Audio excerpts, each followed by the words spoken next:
Chris, thanks for joining me today. Yes, sir. Yes, sir. I appreciate you. So I'm excited to be here because I saw you on EYL. Oh, no, okay. Yeah, I was like, you know what? If I get a chance to talk to that guy, I'm gonna definitely talk to him. So thank you for being here at the mastermind. So your talk that you just had, you talked about thinking outside the box, right? So tell me a little bit more about what that looks like for us.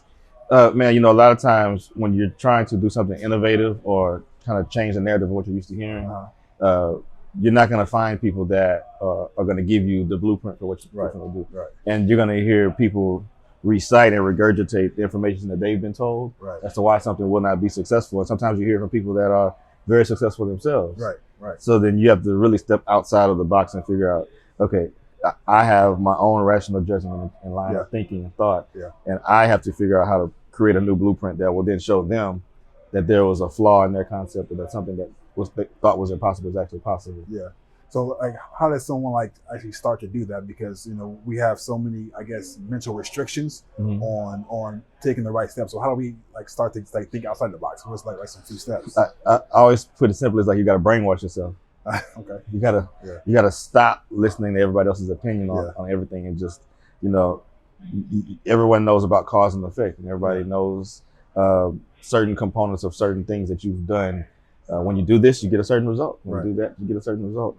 And it's really just putting the pieces together. And some of it's failing. Some of it's trying this, getting feedback, what doesn't work, and continue to move forward until you find the right solution. And I've done a lot of that. So just listening to you earlier, because I come from a space where I've done a lot of like flipping, a lot of like wholesaling. I've done it for a while. And I've always had the itch to get into development, right? Because that's like, for me, the king of real estate, right? It's like, it may take longer to make the money, but it's more of a, what's the right word? It's more of a staple of like who you are as far as an investor. So how did you actually get involved in developing? Kind of along the same lines of what you're talking about, because what I realized is everybody in the real estate industry benefits from the developer. Developer creates the idea first. And even this neighborhood, Jonathan bought this house, but a developer came and took this raw land, made this community.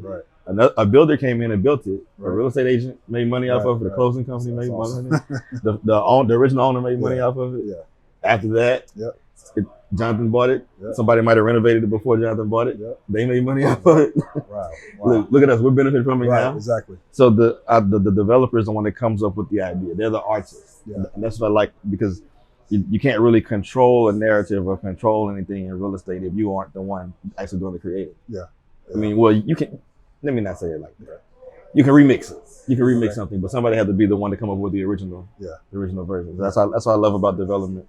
You're right. It does take a lot longer to get done. It does require the most risk on the front end. Oh, really? Okay. Yeah. Well, because here's the difference.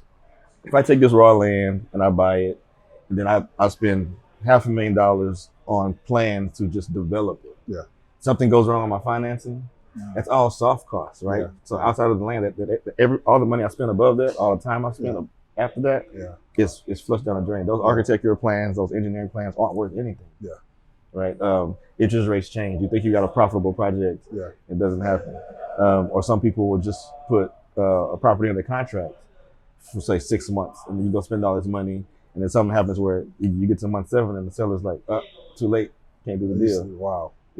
So put all that cash in there, month 7, you're done. Okay. Even on the back end, once you finish a project, let's say you build an apartment complex, you think it's going to lease up quickly, it takes an extra year to get the lease up to the point you want. Or the market's soft, and now your property management is telling you, hey, you got to do 2 or 3 months free, just to get residents in. So you got all of those really big risks, and the zeros behind these deals are bigger than the other deals. So, with a bigger risk, but obviously the bigger reward. Right? So. Now here's what I do like about development versus flipping and everything else. When you go to get financing for development, all those same costs that I was telling you about, you get those back at closing. Really? Yes. So as a developer, all the risk you take up front, all the soft costs, all the design costs, that becomes part of the project expense. And so when they underwrite the project, they're including all those numbers in there.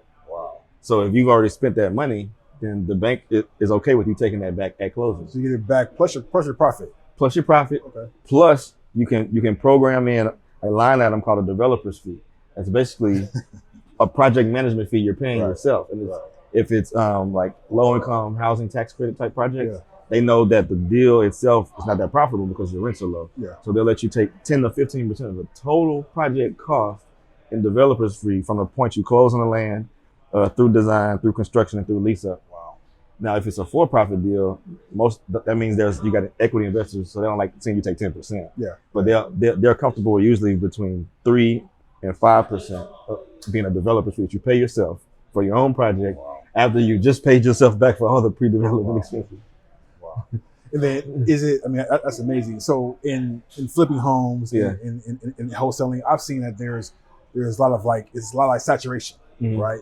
How is that on the development end? Is a lot of people trying to do it, or is it more like on like a low hanging fruit wholesaling? It's the opposite. It's a high barrier to entry because you have so much capital. It's a different knowledge set. But there's very few people doing it. Okay. Especially like us. In Houston, there's other big black builders that just buy a lot to build houses. There's not a big black developer in the whole city of Houston. Wow. And that's leading to my next point is that when you're down there and you said that you started, right, as like one of the first black developers in Houston, and then others followed. My first thought was like, wow, he broke the 4-minute mile, right? Because once you prove it can be done, others followed you, right? Yeah. So that was truly amazing. I mean, that inspired me, right? Because starting Monday, I'm going and looking into starting developing. So man, thank you for that, man. I appreciate you. Yes, so you can go enjoy lunchtime. But thank you for being here. Well, I appreciate no problem. I appreciate the opportunity. Cool. No worries. All right, cool.